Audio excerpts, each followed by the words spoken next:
في إطار محاربة المضاربة الغير مشروعة في الأسعار والمواد ذات الاستهلاك الواسع، تمكن أفراد مصلحة البحث والتحري للدرك الوطني بالبوليدة من وضع حد لنشاط شبكة إجرامية على رأسها موزع حليب.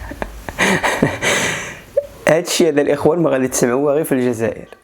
شبكة إجرامية، اللي يسمع هاد الشبكة الإجرامية يقول صافي هادو راه حصلوا عندهم شي متفجرات ولا شي لعيبة، المهم هادو ماشي شي إنسان عاديين.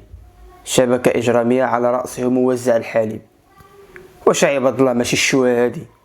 العملية تمت بناء على معلومات واردة مفادها أن أحد الموزعين يقوم بجلب كميات معتبرة من مادة حليب الأكياس المدعمة ويقوم بتحويلها إلى لبن بعد تكثيف التحريات وترصد تنقلات الشاحنات واستيفاء كافة. شبروهم حيتاش كيحولوا من الحليب للبن.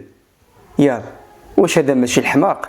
واش هذا ماشي الحماق؟ الإجراءات القانونية تحت إشراف السيد وكيل الجمهورية لدى محكمة الأربعاء تم توقيف 5 أشخاص مشتبه فيهم تتراوح أعمارهم ما بين 25 إلى 35 سنة بجنحة المضاربة الغير مشروعة في مادة مدعمة وإحداث ندرة فيها والتسبب في رفع سعرها.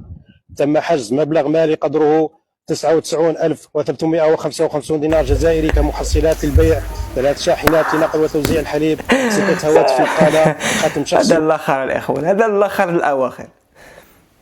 اجي واحد نعطيكم الحليب هو مترش في مرجانات في البقاقل، فين ما مشيتي الحليب دالع. ما كاينش الحليب اللي يهضر معاك هذا الحليب. هاو كيجيبو كيبقى عندي في النيبيرات كيخيب وكنسيب كاع ما كنتسوقوا.